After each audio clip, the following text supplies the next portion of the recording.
So now what we're doing is we're trying to further define the gluteal region with the gluteus maximus here that we see. This is the one most on the posterior of the pelvis. It allows us, as I mentioned, to pull the leg back as you're walking.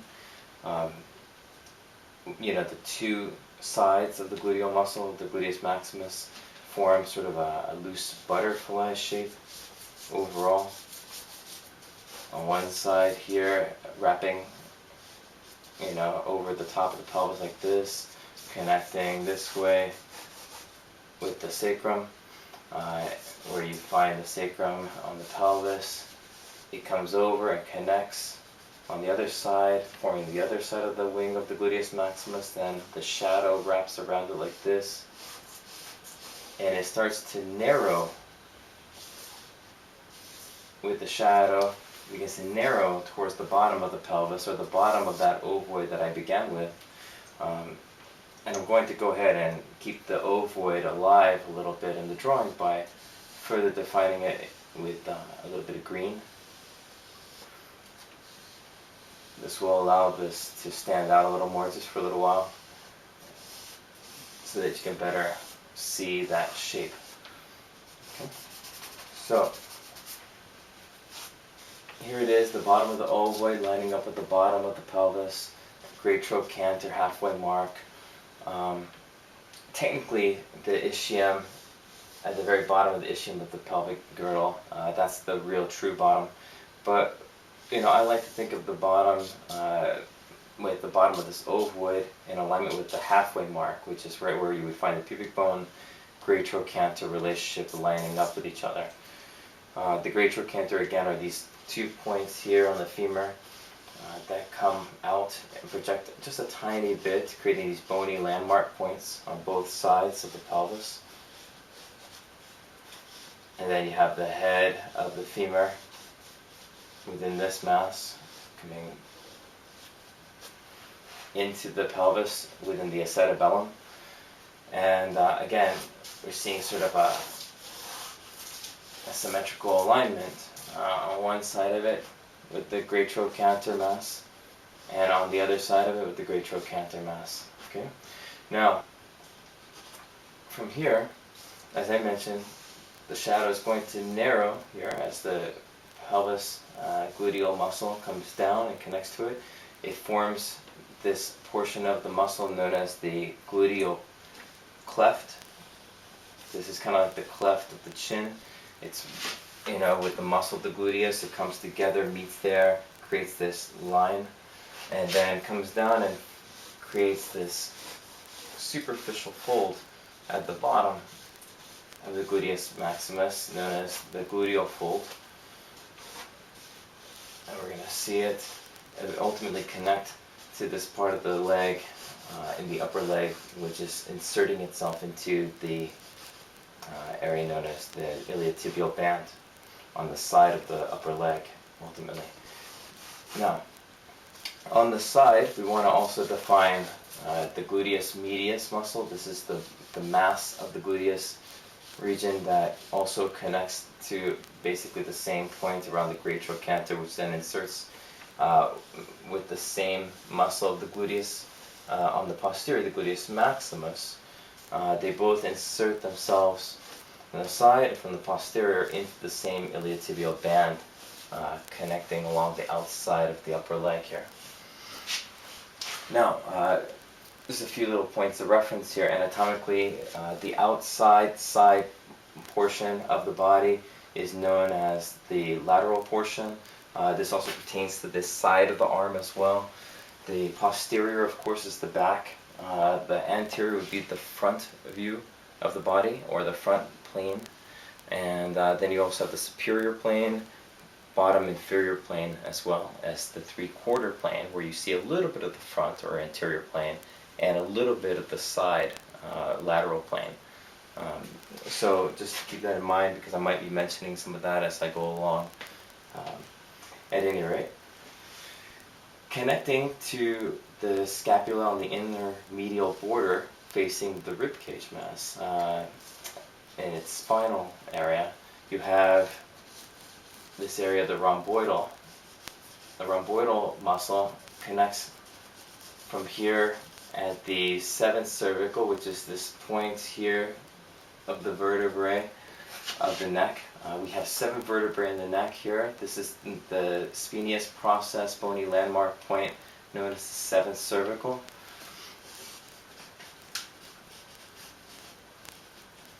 And I'll go ahead and label it for you. The 7th cervical allows for you to have an important bony landmark that also helps establish that top portion of that trapezoidal shape that forms the shoulder girdle, trapezius mass here at the top. It also helps you to know exactly where to then begin the overlap of the cylinder of the neck right behind it. So we'll go ahead and establish the rhomboidal plane, maybe with a little bit of the shadow as well.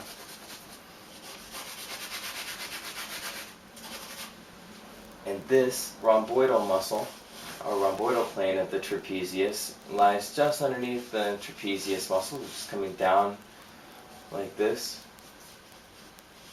with its rhomboidal plane. And you generally only see just a little bit poking out here of the rhomboidal portion directly underneath.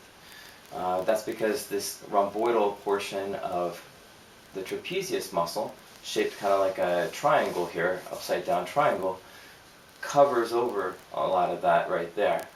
But this rhomboidal portion pulls the inner edge, the inner medial edge of the scapula along its border, and when that muscle is activated, it pulls both medial borders of the scapula closer together towards the spine, essentially pulling the arms back. Okay, now so at this point I've established the rhomboids that help bring the scapulas together from the medial border edge, pulling the arms back, or assisting to help pull the arms back. The trapezius portion, known as the rhomboidal portion, which is part of the overall mass that starts from the base of the skull here, connects to the acromion process along the top edge of the spine of the scapula, and then inserts itself just underneath it right here, and it comes down from parts of the medial border edge where it shares some of the edge with the rhomboids down to this part of the spine.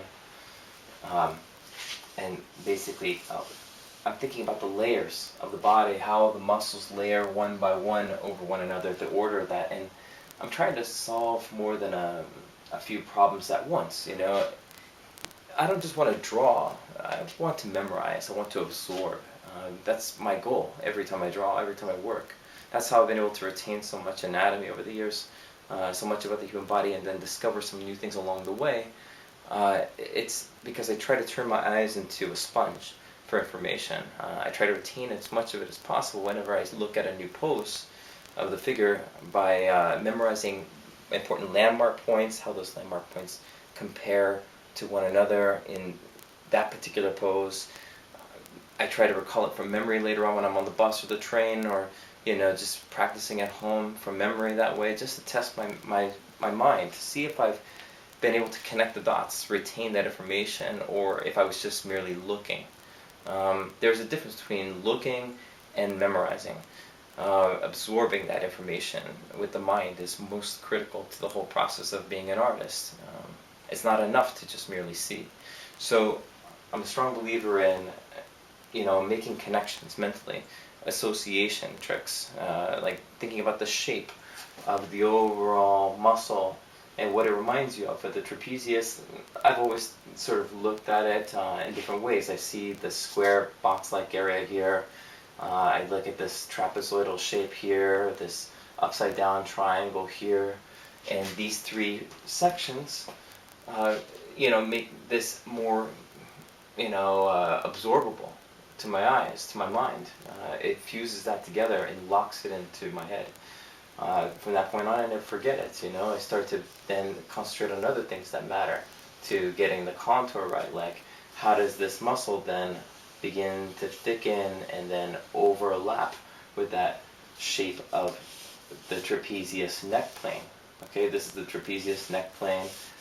This is the spine running through the middle with the channel you have the rectus spinae multifidus muscles, and it overlaps with this portion of the muscle here, overlapping slightly into the area of the trapezius neck plane from the shoulder girdle section. And then it comes down like this. But I also think about what's going on. This shape is an egg-like shape.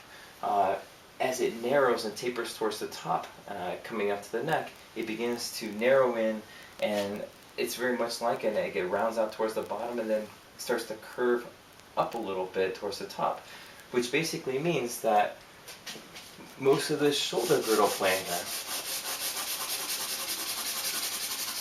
will catch light.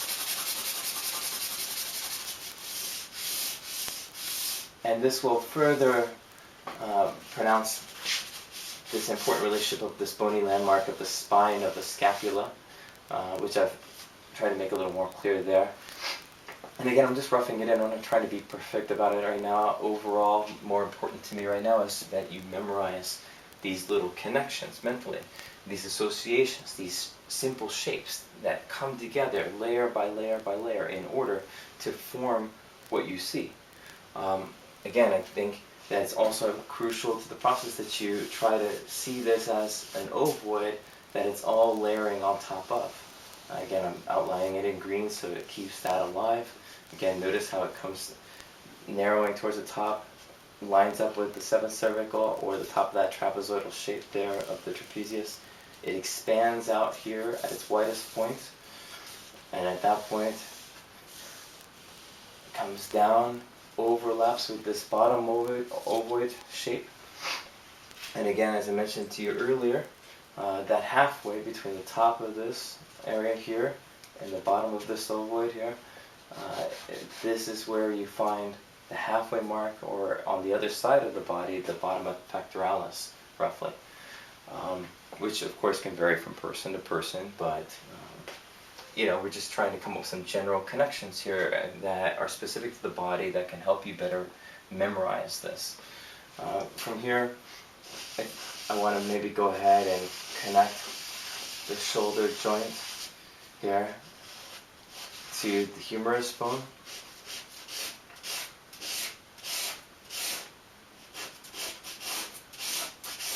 And again, how long do I make this humerus bone?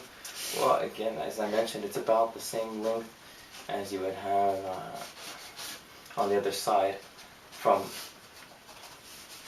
where you have the medial epicondyle pointing towards the bottom of the rib cage. It's basically like a rib cage mass in length.